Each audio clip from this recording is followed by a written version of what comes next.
जिंदाबाद, आकाश आनंद जी जिंदाबाद, भाई आकाश आनंद जी आगे बढ़ो, बहन कुमारी मायावती जिंदाबाद, बहन कुमारी मायावती जिंदाबाद, भाई आकाश आनंद जी जिंदाबाद, भाई आकाश आनंद जी जिंदाबाद, बाबा सावर काशी राम, बाबा सावर काशी राम।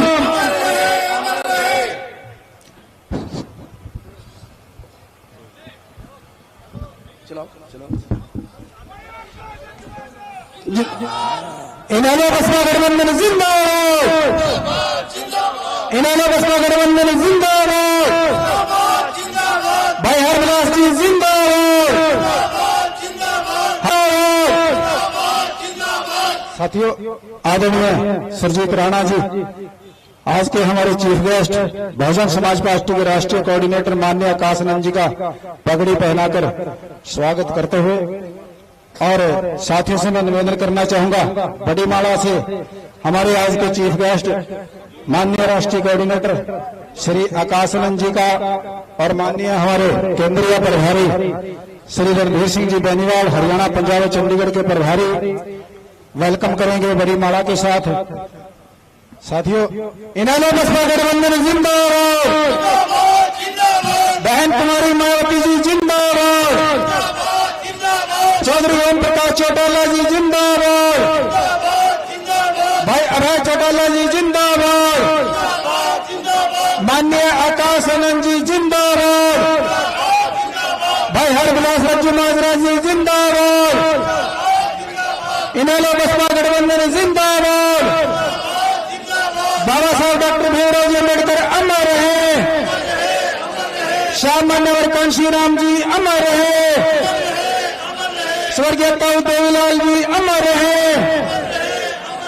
इनाला बसपा गठबंधन जिंदाबाद, वोट हमारा राज तुम्हारा, नहीं चलेगा, वोट हमारा राज तुम्हारा, चलेगा हाथी उड़ेगी धूल, चलेगा हाथी उड़ेगी धूल। धन्यवाद साथियों।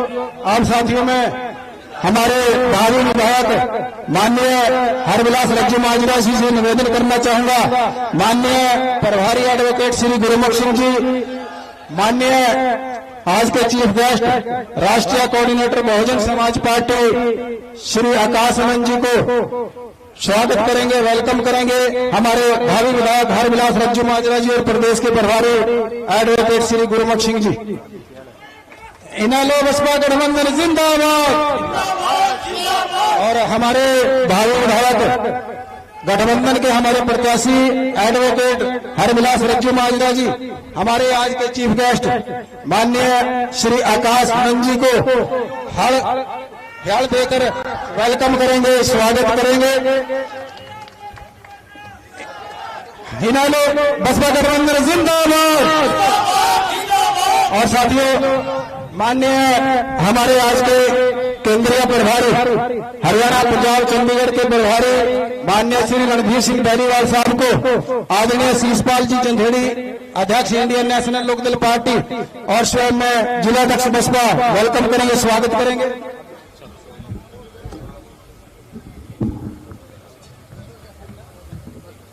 चलो ठीक है, सम्मानित साथियों, सभी अपना स्थान ग्रहण करें। सम्मानित साथी, अभी आपके बीच में आपके महबूब नेता जो करोड़ों करोड़ों दिलों की युवाओं की धड़कन है और जो विदेश में पढ़कर लेकिन उन्होंने आदरणीय बहन जी का बहन कुमारी मायावती जी के कार्य को आगे बढ़ाने के लिए उन्होंने युवाओं को जोड़कर कहा कि मैं इस बहुजन मूवमेंट को आगे बढ़ाऊंगा। इस मौके पर मैं आप लोग सभी ताली बजाकर आज के मुख्य मेहमान का स्वागत करें। और आज बहुजन समाज पार्टी एवं इंडियन नेशनल लोकदल के जो साझे उम्मीदवार हैं चौधरी हरविलास जी रज्जू माजरा, वो आए और अपनी बात रखें। हरविलास रज्जू माजरा।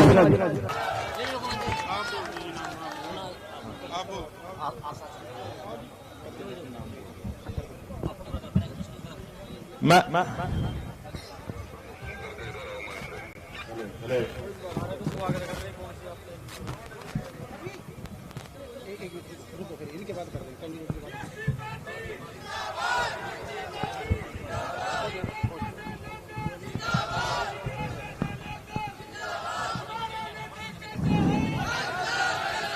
धन्यवाद साथियों। प्रिय साथियों, सबसे पहले मैं आप सभी को धन्यवाद करता हूं। आपसे इस ऐतिहासिक जनसभा में अपनी उपस्थिति दर्ज कराई। हमारे साथ मौजूद है हमारे माननीय श्री आकाशनंद जी, राष्ट्रीय कोऑर्डिनेटर बहुजन समाज पार्टी, श्री रणधीर सिंह जी बेनीवाल जी, केंद्रीय प्रभारी हरियाणा पंजाब चंडीगढ़ प्रदेश अध्यक्ष श्री धर्मपाल तिगला जी, और जो इस सभा में हमारा मार्गदर्शन करेंगे। हालांकि आपके बीच में चौधरी अभय चौटाला जी ने भी आना था, वो किसी कारणवश नहीं पहुंच सके, मैं माफी चाहूंगा। लेकिन इस आशीर्वाद और समर्थन के लिए आप सबका बहुत बहुत धन्यवाद। मैं तो आपसे गठबंधन के लिए, बहन मायावती जी के लिए और चौधरी ओम प्रकाश चौटाला जी के लिए, आपके अपने लिए, अपने बुजुर्गों के लिए, नौजवान साथियों के लिए, अपनी माताओं के लिए, अपने बच्चों के लिए वोट की अपील करता हूं। और आपसे ये भी कहना चाहता हूं, आपने दोनों सरकारों को मौका दिया। आपने पीछे पहले आपके हल्के को नजरअंदाज किया गया, अब ये बर्दाश्त से बाहर है। मैं कहना चाहूंगा, इन पार्टियों ने आपसे बहुत वादे किए, सत्ता में आए, इन्होंने आपके क्षेत्र के लिए कुछ नहीं किया। और मैं पहले आपसे किसानों की भी बात भी करना चाहूंगा, जिन्होंने किसानों को भी नजरअंदाज किया। किसानों के दिन इतने दिन ब दिन खराब हालात होते गए। और सबसे बड़ी समस्या यहाँ चीनी मिल की समस्या भी है, जो कई सालों से आपके बीच में है। इसको भी दूर करने का गठबंधन सरकार काम करेगी। और मैं आपसे किए गए वादे जो हमारी गठबंधन सरकार आने पे किए हैं बहुजन समाज पार्टी और आईएनडी ने, वो भी मैं आपको बताना चाहूंगा। अगर आपने अपने भाई, अपने बेटे, अपने दोस्त को मौका दिया, तो मैं आपसे कहना चाहूंगा, हमारी गठबंधन सरकार आपसे हमारे बुजुर्गों को मान सम्मान में 7,500 रुपये महीना देने का काम करेगी।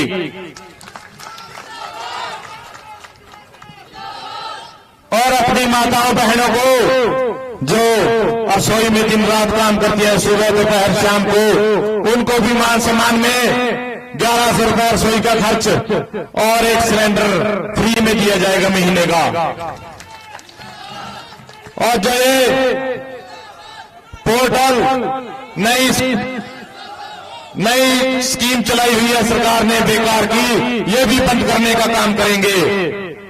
और मैं आपसे ये भी बताना चाहता हूं कि गठबंधन सरकार जो मेरे युवा बेरोजगार हैं, जिनके पास कोई रोजगार नहीं है, उनको 21,000 रुपये महीने का भी देने का काम करेंगे। आपने परिवारवाद की राजनीति भी यहां देखी है हल्के में, और बीजेपी सरकार को भी आपने देख लिया। आपने बीजेपी सरकार से तो आपके मुख्यमंत्री भी रहे हैं हल्के के, जो नंबर 1 आदमी होते हैं मुख्यमंत्री हरियाणा के, 1 नंबर की पावर होती है। मुख्यमंत्री तो एक दिन के लिए भी बहुत होता है। आपने तो उनको 4 महीने का मौका दिया और वो फिर भी आपके लिए कुछ नहीं कर सके। आज सड़कें, नशा कितना युवाओं में फैल चुका है, बेरोजगारी कितनी चरम सीमा पे है, हर वर्ग दुखी है। किसान, कमेरा, मजदूर, सरपंच, नंबरदार, कर्मचारी सब दुखी है। मैं आपसे एक ही अपील करना चाहूंगा, एक मौका आप गठबंधन को दें। आपसे और बात कहना चाहूंगा, मैं आप सब यहां पहुंचे, आप 4 घंटे से इंतजार कर रहे हो। मैं भाई साहब को अभी बता रहा था कि आपके इंतजार में भाई साहब जनता 4 घंटे से भी यहीं बैठी हुई है 10 बजे की। ये बहुत बड़ी बात है जी। भाई साहब कह रहे थे ये तो जनता का प्यार है गठबंधन के लिए, और अगर आपने गठबंधन को सरकार को मौका दिया तो हम जिला बनाने का भी काम करेंगे। साथियों, बुजुर्गों, मेरी माताओं बहनों, अगर आपने मौका दिया।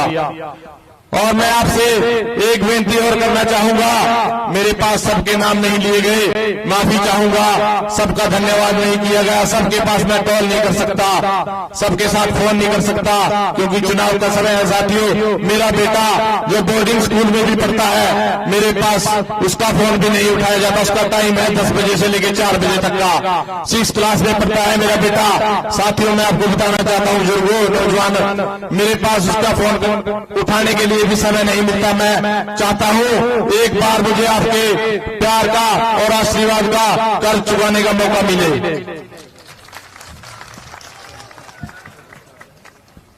और मैं आपसे अपना, आप चाहे मैं हमारी हरियाणा वाली भाषा में भाई साहब को बताना चाहूंगा, ये मैं झोली पसार के आपके सामने वोट की अपील करना चाहता हूं। आप अपनी रिश्तेदारी में, दोस्ती में, जहां मित्रता है, जान पहचान है, अपने भाई को, अपने बेटे को, अपने दोस्त को वोट दिलवाने का काम करें।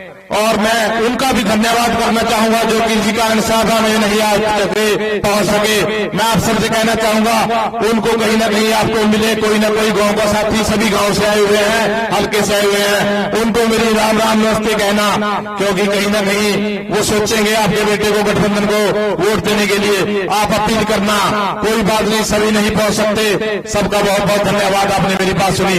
और मैं सारे मंच का, सभी पदाधिकारियों का, बहुजन समाज के और इंडियन नेशनल दल के जो इन्हें लोग मेरे साथ कंधे से कंधा मिला के चल रहे हैं बहुजन समाज पार्टी के, इनका भी बहुत बहुत धन्यवाद करना चाहूंगा। नमस्कार साथियों।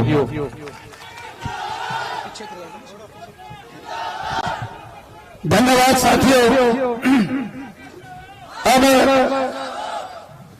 अब मैं गुजारिश करूंगा, जिसके इंतजार में आप लोग 4 घंटों से बैठे हैं, लेकिन मैं उस शख्सियत के बारे में कहना चाहूंगा जो आपको आज संबोधन करने के लिए आए हैं। वो दिन रात चलकर, गांव गांव जाकर, मोहल्ले मोहल्ले जाकर बहुजन मूवमेंट में जान फूंकने के लिए दिन रात चल रहे हैं। माननीय आकाश आनंद जी, नेशनल कोऑर्डिनेटर, जो युवा दिनों की, करोड़ों दिनों की धड़कन है, और आदरणीय बहन कुमारी मायावती जी के उत्तराधिकारी हैं। मैं चाहूंगा कि वो आए और आप लोगों को दिशा निर्देश करें। बहुजन समाज पार्टी, बहुजन समाज पार्टी, भाई आकाश आनंद जी जिंदाबाद, भाई आकाश आनंद जी जिंदाबाद, बहन कुमारी मायावती जिंदाबाद, भाई आकाश आनंद जी आगे बढ़ो, भाई आकाश आनंद जी आगे बढ़ो, बसपा वालों की बंधन जिंदाबाद, भाई अविनाश जी जिंदाबाद। धन्यवाद। जय भीम। साथियों, पहले तो मैं आप सबसे क्षमा मांगूंगा कि आप लोग मेरी वजह से 4 घंटे तक इंतजार करते रहे। आज दिल्ली से निकलते निकलते ट्रैफिक में फंस गए, तो दिल्ली में ही ज्यादा समय लग गया, परंतु आप सबका 4 घंटे का इंतजार मैं जाया नहीं जाने दूंगा। मुझे पूरा विश्वास है कि आप लोगों का प्यार, आप लोगों की मेहनत, जो आप लोगों की शिद्दत है, आज हरबिलास जी के इस प्रोग्राम में आप लोगों ने बखूबी दिखाई, तो आप सभी का मैं एक बार तहे दिल से धन्यवाद करता हूं। हमारी यहाँ इतनी बड़ी संख्या में मौजूद माताएं, बहनें, बड़े बुजुर्ग, हमारे युवा साथी जो अपने दिन में से इतना कीमती समय निकालकर हम सबको सुनने आए, आप सभी का तहे दिल से धन्यवाद। और आज इस विशाल चुनावी जनसभा को सफल बनाने के लिए हमारे बसपा और इनेलो के सभी पदाधिकारी एवं नेतागण और हमारे मूवमेंट की जान, हमारे कार्यकर्ताओं जिन्होंने इतनी मेहनत की, आप सभी का भी मैं तहे दिल से धन्यवाद और आभार प्रकट करता हूं। साथियों, आप लोगों के बीच में चुनावी मुद्दे रखने से पहले मैं अपने सभी संतों, गुरुओं, महापुरुषों को, जिसमें खासकर महात्मा ज्योतिबा फूले, छत्रपति शाहू जी महाराज, नारायण गुरु, पेरियार रामास्वामी जी, बाबा साहब डॉक्टर भीमराव अंबेडकर जी एवं मान्यवर साहब श्री काशीराम जी को नमन करता हूं। साथियों, मैं बहुजन समाज पार्टी की राष्ट्रीय अध्यक्ष व उत्तर प्रदेश की 4 बार मुख्यमंत्री व पूर्व सांसद आदरणीय बहन जी के नाम से लोकप्रिय बहन कुमारी मायावती जी को भी तहे दिल से आभार प्रकट करता हूं, जिन्होंने अपनी पूरी जिंदगी वामसेव, BS4, BSP के जन्मदाता व संस्थापक मान्यवर साहब श्री काशीराम जी के बताए हुए रास्ते पर चलकर परम पूज्य बाबा साहब डॉक्टर भीमराव अंबेडकर जी के मानवतावादी व आत्मसम्मान एवं स्वाभिमान के मूवमेंट के कारवा को अपने आजीवन त्याग, तपस्या व कड़े संघर्ष से एक नई राजनीतिक ऊर्जा, शक्ति व पहचान दी है तथा उत्तर प्रदेश जैसे विशाल व महत्वपूर्ण राज्य में 4 बार अपनी पार्टी BSP के नेतृत्व में सरकार बनाकर खासकर बहुजन समाज के लिए एक ऐसी मिसाल है जिससे प्रेरणा लेकर करोड़ों लोग यहाँ हरियाणा में भी सामाजिक परिवर्तन व आर्थिक तरक्की के मिशनरी कार्य से जुड़ चुके हैं। इतना ही नहीं बल्कि मैं खुद भी उनके इस नेतृत्व से प्रभावित होकर BSP मूवमेंट से जुड़ा हुआ हूँ और उनके पद चिन्हों पर चलकर इस मिशनरी दायित्व व कर्तव्य को, फर्ज को अपनी आखिरी सांस तक निभाने की पूरी कोशिश करता रहूंगा। साथियों, मैं हमारे alliance partner Indian National Lokdal के संस्थापक एवं पूर्व उप प्रधानमंत्री श्री चौधरी देवीलाल जी को तहे दिल से नमन करता हूं। साथ ही इनेलो के राष्ट्रीय अध्यक्ष श्री ओम प्रकाश चौटाला जी और इनेलो के राष्ट्रीय महासचिव और हमारे गठबंधन की ओर से हरियाणा प्रदेश के मुख्यमंत्री के उम्मीदवार श्री अभय सिंह चौटाला जी का भी तहे दिल से आभार प्रकट करता हूं। साथियों, इससे पहले मैं विधानसभा चुनाव के बारे में आप लोगों से बात करूं, मैं हाल ही में एक ऑनरेबल सुप्रीम कोर्ट के सब कास्ट कैटेगराइजेशन के जजमेंट के बारे में आप सबसे बात करना चाहूंगा, जिसके संबंध में आदरणीय बहन कुमारी मायावती जी ने भी प्रेस कॉन्फ्रेंस कर हम सबको इसके बारे में आगाह किया है। और आप लोग सब जानते ही हैं कि कुछ दिनों पहले इसको लेकर हम सब ने भारत बंद भी किया था।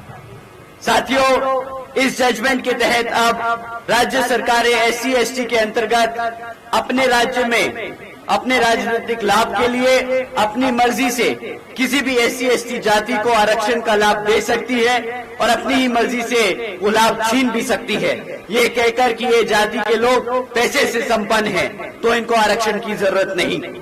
आप सभी जानते हैं आरक्षण की मूल भावना प्रतिनिधित्व की है, समाज को आगे बढ़ाने की है, लेकिन इसको बार बार गरीबी हटाओ योजना बनाने की कोशिश की जाती है। साथियों, भाजपा और कांग्रेस ने सोची समझी ये साजिश के तहत चलकर ये जजमेंट पास कराया है। देश से आरक्षण खत्म करने के लिए ये उनका पहला कदम है। साथियों, आदरणीय बहन जी ने इस फैसले पर सवाल उठाया है और पूछा है कि जिन्हें आरक्षण का लाभ मिला है क्या उनकी सामाजिक स्थिति इतनी बेहतर हो गई है, क्या उनके साथ भेदभाव खत्म हो गया है। साथियों, ये बहुत जरूरी सवाल है। ये सवाल आरक्षण से रिलेटेड है। ये समझना होगा कि आरक्षण का मतलब क्या है। ये लोग चाहते हैं कि इससे हम आरक्षण को पैसे से जोड़ दें। कोई अगर पैसे से संपन्न है तो क्या उसके साथ भेदभाव खत्म हो जाता है? आदरणीय बहन जी का सवाल है। साथियों, एससी समाज को बांटने की शुरुआत की गई है। एससी समाज की आजादी छीनने की शुरुआत की गई है। ये संविधान से छेड़खानी की शुरुआत है। संविधान बचाने के नाम पर भाजपा और कांग्रेस मिलकर संविधान को बदलने का काम कर रहे हैं। आदरणीय बहन जी ने कहा है कि अगर यह भाजपा की एनडीए और कांग्रेस की इंडिया अलायंस वाली पार्टियां, जिसमें सपा आम आदमी पार्टी जैसी पार्टियां शामिल हैं, ये सब सच में हमारे एससी एसटी समाज के आरक्षण के हितैषी हैं, तो ये सब मिलकर पार्लियामेंट के जरिए रिजर्वेशन एक्ट को संविधान की 9वीं सूची में डालकर इसको हमेशा हमेशा के लिए सुरक्षित कर दे। साथियों, यही नहीं बल्कि अब तो आदरणीय बहन जी और बसपा की यही मांग है कि जुडिशरी में भी रिजर्वेशन लागू होना चाहिए, ताकि भविष्य में इस तरह के जजमेंट हमारे रिजर्वेशन के जो खिलाफ आए वो भी आगे से कभी पास ना हो पाए। साथियों, कांग्रेस पार्टी की ओर से इस पे उनके राष्ट्रीय अध्यक्ष श्री खड़गे जी ने प्रेस कॉन्फ्रेंस कर कहा है कि आरक्षण तो पंडित नेहरू और गांधी जी की देन है। पहली बात, राहुल गांधी जी कहां थे? वोट मांगने के लिए वो आप सबके बीच में संविधान की किताब दिखाकर आपका वोट मांगते रहे, कहे कि हम संविधान बचाने के लिए आए हैं, आप हमें वोट दें। परंतु जब ये जजमेंट पास हुआ तो उनके मुंह पे चुप्पी साधी हुई थी। वो आप लोगों के सामने, आप लोगों के बीच में नहीं आए। उन्होंने अपना स्टैंड आज तक क्लियर नहीं किया, परंतु वो चुपके से विदेश जाकर एक प्राइवेट कॉन्फ्रेंस में बोलते हैं कि भाई जब हमारा अच्छा समय आएगा तो हम संविधान से आरक्षण खत्म कर देंगे।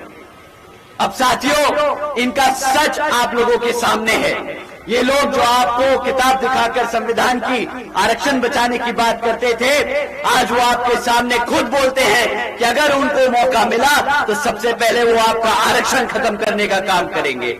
साथियों, बताइए, क्या ऐसी कांग्रेस को आप यहां आने देंगे? साथियों, दूसरी बात, कांग्रेस के राष्ट्रीय अध्यक्ष खुद एससी समाज से आते हैं और वो अगर बाबा साहब के संघर्षों को नजरअंदाज कर एससी समाज को गुमराह करने का काम करते हैं, बांटने का काम करते हैं, तो साथियों, मान्यवर साहब श्री काशीराम जी ने ऐसे समाज के नेताओं को एक नाम दिया था। आप लोग वो नाम जानते हैं? क्या आप जानते हैं वो नाम? चमचा। ऐसे नेता जो अपने समाज से आते हैं और हमारे समाज को गुमराह करते हैं, बाबा साहब के मेहनत को नजरअंदाज करते हैं, मान्यवर साहब ने ऐसे नेताओं को चमचा का नाम दिया था।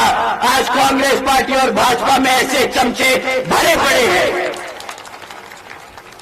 तीसरी बात, पंडित नेहरू और गांधी जी, आरक्षण तो दूर की बात है, वो दलित इतने विरोधी थे कि संविधान कमेटी में जब सदस्य चुन के जा रहे थे तो बाबा साहब को लोकसभा में, संसद में भेजने के लिए यहाँ जिस कॉन्स्टिट्यूएंसी ने बाबा साहब को पार्लियामेंट में भेजा था, पंडित नेहरू जी और गांधी जी ने वो कॉन्स्टिट्यूएंसी उठाकर पाकिस्तान में डाल दी थी। तो साथियों, जो बताइए, जो लोग बाबा साहब को ना बर्दाश्त कर सके, आपको लगता है कि उनके वंशज आपके आरक्षण, उनके संविधान को बर्दाश्त कर पाएंगे? तो साथियों, ये हम सबको मालूम है और आज मैं आप लोगों को इस मंच के माध्यम से बता देना चाहता हूं कि राहुल गांधी जी, हुड्डा जी और कांग्रेस बाबा साहब विरोधी थे, बाबा साहब विरोधी हैं और बाबा साहब विरोधी रहेंगे।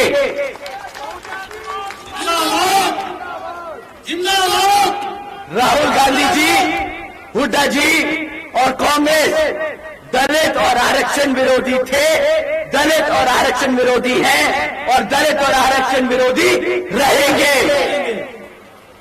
मैं राहुल गांधी जी को भी बोल देना चाहता हूं कि आपके जैसे नेता जो हमारा आरक्षण खत्म करना चाहते हैं, आप सब अपने कान खोल के सुन लीजिए। संविधान हमारी पहचान है और आरक्षण हमारी ये आजादी आप लोगों को छीनने नहीं देंगे, छीनने नहीं देंगे। जिंदाबाद जिंदाबाद जिंदाबाद। और साथियों, इनसे हमारे दलित नेता इतने विरोधी हैं, ये कांग्रेस और भाजपा दलित नेता इतने विरोधी हैं। आप लोग सब आदरणीय शैलजा जी का नाम तो जानते होंगे, हमारे हरियाणा की दलित नेता हैं। आप सब ने सुना है दलित शैलजा जी का नाम। साथियों, आदरणीय शैलजा जी के लिए हुड्डा के समर्थकों ने कितना बुरा भरा बोला, वो भी आप सब ने सुना पिछले दिनों। एक बड़ी नेता है वो, एक बड़ी दलित नेता है वो। शैलजा जी का हम पूरा आदर सम्मान करते हैं और इस मंच के माध्यम से हम पूरे हरियाणा को बता देना चाहते हैं कि आप एक दलित होकर अपना पूरा जीवन कांग्रेस को समर्पित कर सकते हैं, पर तब भी ये कांग्रेस आपको वो सम्मान नहीं दे सकती जो आपकी अपनी पार्टी बीएसपी और इनेलो दे सकती है। साथियों, अब मैं आपका रुख यहाँ विधानसभा चुनाव के बारे में लेकर आना चाहूंगा। साथियों, यहाँ पर पिछले 10 सालों में हरियाणा में भाजपा की सरकार चल रही है और अब वो चुनावी दौर है तो आप लोगों के बीच में घूम घूम कर आप लोगों का वोट मांगने का काम करेगी। परंतु मैं आप लोगों से दरखास्त करूंगा कि जब भाजपा के लोग आपके बीच में आए तो आप उनसे 3 मुद्दों पे सवाल करें। आप अपने बच्चों की शिक्षा पे सवाल करें कि उन्होंने शिक्षा के क्षेत्र में आपके बच्चों के लिए क्या किया। आप उनसे सवाल करें रोजगार के मुद्दों पर कि पिछले 10 सालों में उन्होंने हमारे बच्चों के लिए रोजगार के कितने अवसर पैदा करे। और तीसरा, यहाँ पर हमारी माताओं के लिए कि आपको अपना घर चलाने के लिए कितना महंगा पड़ रहा है, तो महंगाई पे सवाल करें। साथियों, अगर हम पूछे शिक्षा के मामले में तो मैं आपको 3-4 टिप्पणियां छोड़ के जा रहा हूँ। 10 सालों में यहाँ भाजपा ने पिछले 10 सालों में यहाँ भाजपा ने 5,000 से प्राइमरी स्कूल 5,000 से ज्यादा प्राइमरी स्कूल बंद करने का काम किया है। एक तरफ यहाँ पर हमारे बच्चों की पढ़ने की संख्या बढ़ती जा रही है और दूसरी तरफ ये भाजपा वाले लोग हमारे बच्चों के स्कूल बंद करते आ रहे हैं। साथियों, दूसरी तरफ यहाँ पर 2,200 से ज्यादा सीनियर सेकेंडरी स्कूल है जिनमें आधों से ज्यादा स्कूलों में पढ़ाने के लिए शिक्षक नहीं है। तीसरी, 2017 से हमारे SC, ST, OBC समाज के छात्रों की स्कॉलरशिप का पैसा तक नहीं रिलीज किया गया। साथियों, जब आपके बच्चों के स्कूल बंद कर दिए जाएंगे और जब आपके बच्चों के बचे हुए स्कूलों में पढ़ाने के लिए शिक्षक नहीं होंगे, हमारे बच्चों की स्कॉलरशिप का पैसा रोक दिया जाएगा, तो बताइए क्या ये हमारे बच्चों की शिक्षा के लिए, हमारे बच्चों की शिक्षा के साथ खिलवाड़ है कि नहीं? आप ही बताइए, क्या हमारे बच्चों को गुलाम बनाने की तैयारी की जा रही है कि नहीं? साथियों, भाजपा के शासनकाल में शिक्षा के अगर हम मुद्दे पे बात करें तो इन्होंने सिर्फ एक ही चीज में तरक्की करी है, वो है पेपर लीक की खबरें। आप सब सुनते हैं, आप सब सुनते हैं कि साथियों, आज की डेट में कोई भी ऐसा सरकारी डिपार्टमेंट नहीं बचा जिसके यहाँ पर पेपर ना लीक हुए हो भर्तियों के। इसी कारण यहाँ पर हमारे लोगों को रोजगार नहीं मिल पा रहा। हमारे बच्चे मेहनत करते हैं, पढ़ लिख कर पेपर देते हैं कि इस उम्मीद से कि रोजगार मिल जाएगा, परंतु जब वो पेपर लीक हो जाता है तो इनको बहाना मिल जाता है वो नौकरियां रद्द करने का। मैं आपको दूसरे मुद्दे पे लाता हूँ इसी बात से। हमारे यहाँ पे हरियाणा में इन्होंने बच्चों के लिए रोजगार के लिए क्या किया है पिछले 10 सालों में? कुछ नहीं किया। आपकी बात रही पूरे हरियाणा में आज 40% युवा बेरोजगार घूम रहा है, 40% युवा बेरोजगार घूम रहा है साथियों। और इतना ही नहीं, यहाँ भाजपा ने तो ये काम किया ही किया। इनके पास आप जानते हैं कितने सरकारी पद खाली पड़े हैं। पिछले 10 साल से यहाँ पर 2 लाख से ज्यादा सरकारी पद खाली पड़े। अगर ये चाहे तो हमारे युवाओं को चुटकी बजाकर वो सारे सरकारी पद भरकर हमारे बच्चों को रोजगार दे सकते हैं, परंतु ये आपके बच्चों को रोजगार नहीं देंगे। ये आपके बच्चों को रोजगार नहीं देंगे साथियों। ये चाहते हैं कि आपके बच्चे हमेशा बेरोजगार घूमें, अनपढ़ रहें, ताकि जब वो पढ़े लिखेंगे नहीं, रोजगार के लायक होंगे नहीं, तो आपको मुफ्त में राशन देकर आपको जिंदगी भर आपका गुलाम बनाकर रखना चाहते हैं। आप बताइए, क्या आप अपने बच्चों को गुलाम रखना चाहते हैं? तो यहाँ पर समय आ गया है सत्ता परिवर्तन का। यहाँ पर अपने प्रत्याशी हरबिलास जी को जिताकर विधानसभा भेजने का।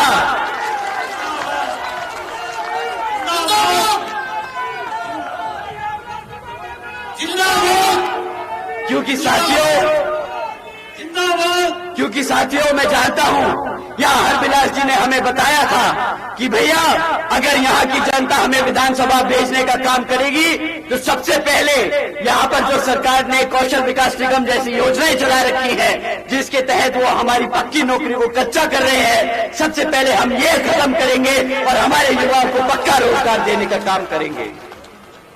साथियों, एक तरफ ये भाजपा की सरकार है जो हमारे बच्चों को अनपढ़ और गुलाम बनाने की कोशिश करती है, और दूसरी तरफ हमारे आदरणीय बहन जी की सरकार जिसके तहत आदरणीय बहन जी ने अपने शासनकाल में 7 लाख से ज्यादा बच्चों को मुफ्त में 12वीं तक की शिक्षा प्राप्त कराने के लिए 600 करोड़ से ज्यादा की धनराशि खर्च करने का काम किया था। उसी तरह यहाँ पर हरियाणा में भी इनेलो बसपा की सरकार अपने बच्चों के लिए बेइंतहा पैसा खर्चेगी, अपने बच्चों को पढ़ा लिखाने के लिए, अपने पैरों पर खड़ा करने के लिए।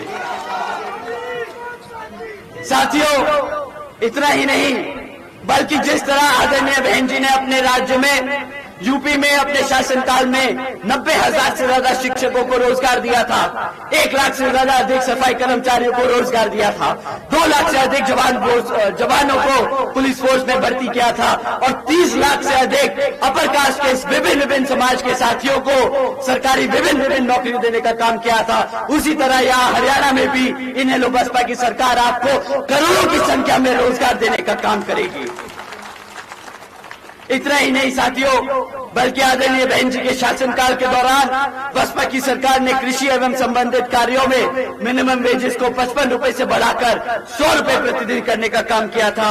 यहाँ पे भी आपके जो कृषि बेसिक जो मिनिमम वेजेस है, डेली मिनिमम वेजेस है, उसको भी हम आते ही डबल करने का काम करेंगे। साथियों, बहन जी का गवर्नेंस मॉडल के तहत चलकर ही बसपा की सरकार प्रदेश में सभी समाज के लोगों को अपने पैरों पर खड़ा कर एक स्वाभिमान से जीने के अधिकार दिलाने का काम करेगी। और अब साथियों, अगर हम महंगाई की बात करें तो इनसे हम बस ये सवाल करेंगे कि यहाँ पर ये लोग बोलते हैं कि हमने 80 करोड़ जनता को मुफ्त में राशन देने का काम किया। ये लोग कहते हैं कि हमने 80 करोड़ जनता को राशन दिया है मुफ्त में। मैं इनसे सवाल करता हूं कि अगर 80 करोड़ जनता को मुफ्त में राशन देने का काम करना पड़ रहा है तो मतलब 80 करोड़ की जनता यहाँ पर इतनी काबिल नहीं कि वो अपने आप अपने महीने का राशन खरीद सके। अब आप ही बताइए, क्या ऐसी नकामा ऐसी बेकार सरकार को आप दोबारा मौका देंगे? तो साथियों, समय आ गया है, यहाँ पर सत्ता परिवर्तन का समय आ गया है। आप लोग अपनी कमर कस ले, आप लोग सत्ता बदल दे और यहाँ पर शासक बन जाएं ताकि आप अपने बच्चों का भविष्य सुरक्षित कर सके, आप अपने आप को एक रिस्पेक्टेबल जिंदगी देने का काम करें। साथियों, इन्हीं कुछ जरूरी बातों के साथ मैं आप सभी से एक खास अपील करता हूं कि यहाँ आप विधानसभा नारायणगढ़ में बसपा के उम्मीदवार श्री हरबिलास जी राजपुरा को चुनाव लड़ा रहे हैं, जिन्हें आप उन्हें भारी मतों से वोटिंग मशीन पर बसपा का हाथी चुनाव चिन्ह के सामने वाला बटन दबाकर यहाँ से विधानसभा भेजने का काम करे ताकि वो आप लोगों के लिए दिन रात मेहनत कर आपको एक इज्जतदार और एक समाज में खड़ा करने का मौका दे। साथियों, इतनी कुछ जरूरी बातों के साथ मैं अपनी बात यही समाप्त करता हूँ। जय भीम, जय भारत।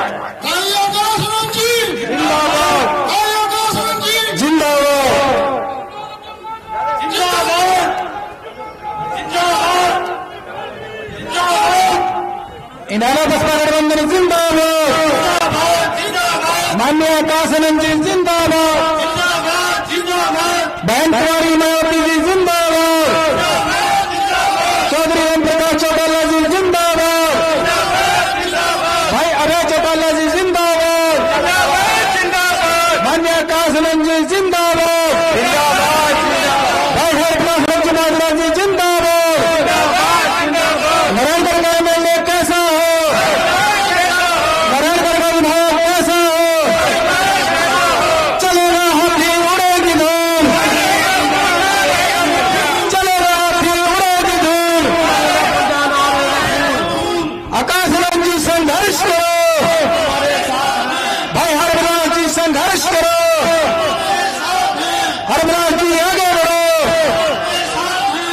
नारायणगढ़ का एमएलए कैसा हो,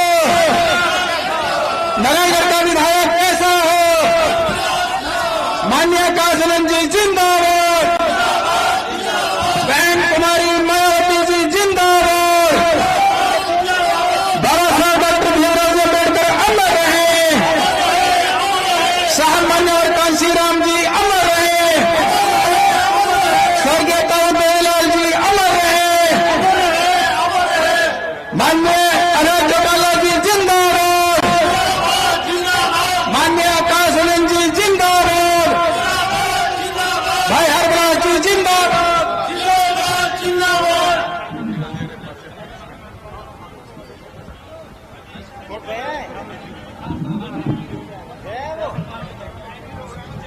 सभी कार्यकर्ताओं के लिए चाय का प्रोग्राम रखा गया है, तो सभी साथी चाय लेकर जाएं। बहुत बहुत धन्यवाद।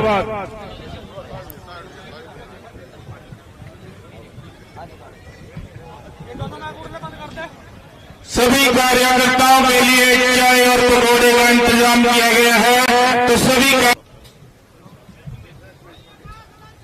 जिंदाबाद।